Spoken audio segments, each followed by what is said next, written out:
අයිබෝවන් everybody අපේ ගෙදර තිබ්බටු ගහේ ගෙඩි තියෙනවා. මම අද තිබ්බටු මැල්ලුමක් හදන්න යන්නේ.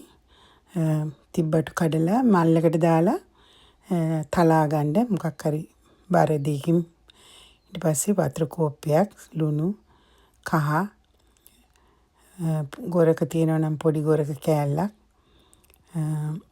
කරපිංච කොළ ටිකක් දාලා තිබ්බටු ටික හොඳට තම්බ ගන්න. ගොරක නැත්තම් වෙන මොනවා හරි සියඹලා හරි දෙහි ටිකක් උනත් ගන්න පුළුවන්. පස්සේ මම කොච්චි කරල් කීපෙකුයි සුදු ලුණු තලා ගත්තා. කොච්චි නැත්තම් අම්මිරිස් උනත් ගන්න පුළුවන්. මම ඔක්කොම ingredients ටික description box එකට දාන්නම්.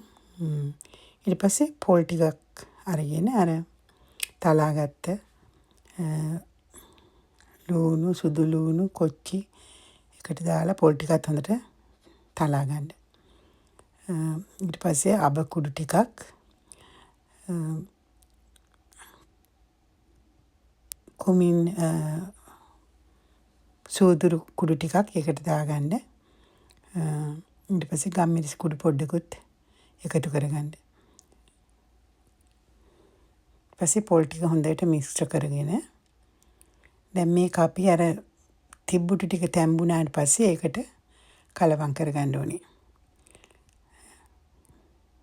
පස්සේ හොඳට පොඩක් හැඳි ගාලා මේක උයා ගන්න. දැන් මේක හොඳට තැම්බිලා මාළුව හරි ගිහිල්ලා තියෙන්නේ. දැන් මම අබ ටිකක් තෙල් පොඩ්ඩකට දාලා රත් කරලා ලුණු ටිකක් කරපිංච ටිකක් දාලා හොඳට රන්වන් පාට වුණාට පස්සේ අපි තිබ්බටු මාළුව දාලා හොඳට කලවම් කරලා චුට්ටක් රත් කරගන්නවා. එතකොට මේක හොඳට මැල්ලුම හැදිලා එනවා. මේක සුදුබත් හරි ඕනම දෙයක් එක්ක කන්න පුළුවන්. ඉන්දියාප් එක්ක උනත් කන්න හරිම රසයි. දැන් මේ මං හදාගත්ත තිබ්බටු ටික පොල් දාලා කලවම් කරලා තිබ්බ. ඒක දැන් අර තෙල් ටිකට දාලා හොඳට කලවම් කරගන්න.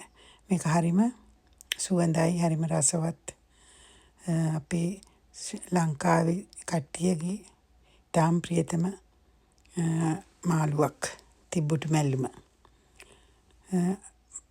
මගේ channel එක කරුණාකරලා subscribe කරන්න. Thank you.